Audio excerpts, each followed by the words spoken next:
In order to use our energy effectively, we do need to track our energy. And one of the simplest ways to do that is just think of it as a traffic light. Red, yellow, green. So red, you're fried. You feel like you're completely out of energy. Green, you're great. And yellow, you're kind of meh. You're in that okay state, but you're not great. Most of us tend to operate in that we wake up relatively in the green and we go to sleep relatively in the red. But what we're noticing amongst the highest performers is they're doing something different. They're not going from green to red, they're kind of going from green to yellow. So they're kind of catching themselves in that moment before they actually get into the red.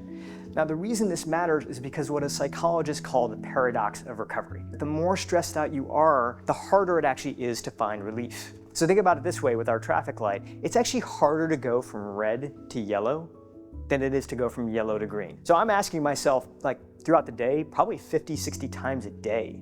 Now, where am I right now? Am I at green, am I at yellow, am I at red? Because when I'm at that yellow state, I know that that's the time that I want to sneak out and I want to catch that break. Rest is not a reward, it is a resource.